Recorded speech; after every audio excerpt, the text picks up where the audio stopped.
Hey everybody, my name is Steph Koza and welcome back to another Marvel Cinematic Universe movie review recap thing. In case you missed it, I have been reviewing every single Marvel movie up until Infinity War this week. Just pumping out the videos, pumping them out one after another, kind of driving me a little bit insane, and I am also already sick. I was expecting to power through this and then when it was over I would get really sick, but instead I've only made 3 videos and I'm already sick.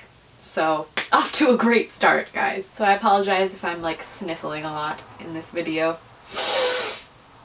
Anyways, today it's time to talk about the ever forgettable, the most neglected Marvel cinematic movie. Probably the most neglected Marvel movie, the most forgotten. The Incredible Hulk. And yes, this movie does fall around this part of the timeline. The last movie that I reviewed was Iron Man 2, and this movie comes after that or during it. Upon further review, I think it actually might come after Thor, but I'm already here and we're already doing this, so I'm just gonna put it right here. But the reason I say that is because in the after credits scene of this movie, actually no, I don't think there is an after credits scene of this movie. There's just a scene at the end that's basically the after credits scene, but I don't think there's actually a scene at the end of the credits for this movie, which just adds more reasons to why this movie just doesn't really fit into the rest of the Marvel Cinematic Universe. It just feels like it shouldn't be there. But yeah, at the end of this movie there's a scene where Tony Stark comes and he talks to Bruce. My door just moved. There's a ghost in my house. But yeah, but basically Tony comes and talks to Bruce and is like, hey, wanna join the Avengers, basically. And I feel like that has to be after Iron Man 2, because Tony Stark wasn't even really into the Avengers thing. Didn't officially join until after Iron Man 2. So, I don't know. That's my theory. But I also feel like Thor comes right after Iron Man 2 or happens at the same time. I don't know, we'll get into that in my Thor review. I am veering far away from the track that I should be on right now. Anyways, The Incredible Hulk! This movie it exists. No, okay, it's fine. It's alright. Basically, this movie stars Ed Norton as Bruce Banner instead of Mark Ruffalo, who joins later because Ed Norton was like, I'm not really that into this. Which is fine because I personally prefer Mark Ruffalo. I think he fits the character better and he adds a nice juxtaposition from nerdy science boy Bruce Banner, who's just kind of introverted, and the Hulk, who's just smashing things. I don't know why I just started picturing Nigel Thornberry in a Hulk costume, just walking around saying, Hulk smashing! That's a cosplay idea. Free idea. Anyone who wants it. Anyways, I'm really not on the topic today. We're talking about Hulk. The Incredible Hulk. Ed Norton. This movie was directed by Louis Leterrier.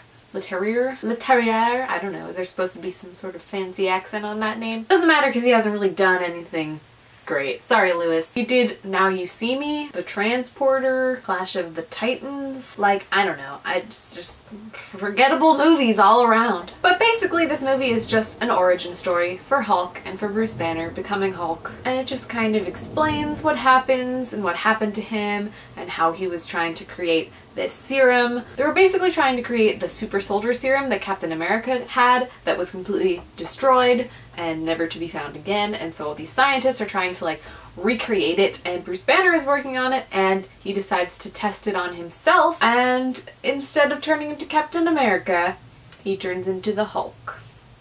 So obviously you know the story. He gets angry, his heart rate goes up, he turns into a giant monster. You know that. Everybody knows that. So this movie is basically him struggling with that, struggling to control it, and also running from the government who's trying to capture him and do scientific experiments on him and turn him into a lab rat, and he doesn't want that. It has kind of a King Kong vibe to it where he's just this big scary monster and everyone's terrified and doesn't know what to do, and there are just military guns shooting at him from all angles, but he has this girlfriend who loves him anyways. Her name is Betty, and that's not important because you never hear about her ever again in the MCU. Just poof. I'm pretty sure they're married in the movie, or they were married, and then he dies, or at least she thinks that he dies. When he first does the serum thing and he turns into the Hulk, he just kind of disappears and everyone thinks he's dead. And she thinks he's dead and she finds a new man, but then she sees him and she's like, oh my god, fuck this guy. What up, Bruce? But then he just leaves her again at the end of the movie because he's like, sorry man, I gotta go do some spiritual shit and figure out my Hulk thing so I don't murder you while we're having sex, which is a thing that almost happens which is kind of funny to me. But also, like, that sucks. Bruce can't even get laid. Honestly, I just watched this movie and I've already forgotten half of what happened. Every time I watch it, I just get bored. I'm not into it. I don't know if I'm just not into the Hulk. Like, I know a lot of people who like The Incredible Hulk and who are into this film, but I just think it's one of the weakest Marvel movies. It doesn't really seem to fit with the rest of the movies, not just because Ed Norton is in it instead of Mark Ruffalo, but also because nothing from that movie is referenced anywhere else. We never hear about Betty again. She's not even mentioned. None of the characters are in any of the other movies except Betty's dad, who is the general, and he is in Captain America Civil War. But there's never any like, oh hey Bruce, remember me? Like there's nothing. Oh my god, guys! I didn't turn my microphone on at the beginning of this video. Making these videos is really tearing me apart. I don't know why I'm just struggling so much to make these videos. I'm sorry guys, I apologize. I would reshoot this whole video, but considering I have 9 more videos to shoot today, I'm good. We're just all gonna have to deal with it. You know, maybe I'll get lucky and no one will even watch this video because nobody cares about The Incredible Hulk. Maybe. But yeah, The Incredible Hulk, forgettable. So forgettable. I don't even really want to say that I want a new Hulk movie because I don't know. I think it's difficult to make Hulk interesting by himself. I love him in every movie he's been in. I love him in Thor Ragnarok. I feel like that was more of a Hulk movie than The Incredible Hulk. Like that showcased Hulk and who he is. But this movie just, I don't know, not for me.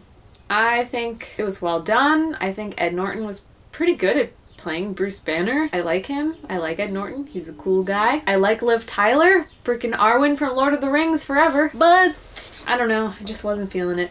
I'm gonna give this movie a 3 out of 5 because it's a good popcorn flick. I'll give it that. It has some good action. It has some good heart. It has a lot of like, Bruce, I'm sorry. Like that brooding, lonesome hero thing. But yeah, not my favorite. Very forgettable. Pretty unnecessary in the MCU as a whole, but it's forgivable because it was pretty early on. Actually, no, it wasn't. This movie came out after Iron Man 2. Like Iron Man 1 and Iron Man 2 were great. This movie came out and I don't know. I don't really know what they were going for. But anyways, that's my review. I've got to move on to the next one, which the next one is Thor. I'm so excited. I'm in a spinny chair and I'm trying to turn without touching the ground. Nope. God, it's so bright. My face is so white. I need to fix this. Anyways, that's it for my review. Thanks for watching. Bye! Also, be sure to check me out on Patreon. If you haven't checked out my Patreon page yet, you should go check it out. Got a lot of cool rewards for you, and I post behind the scenes of my videos on there. I just posted one 5 seconds ago. The link is right here. There it is. Do you see it? Thanks for watching. Bye!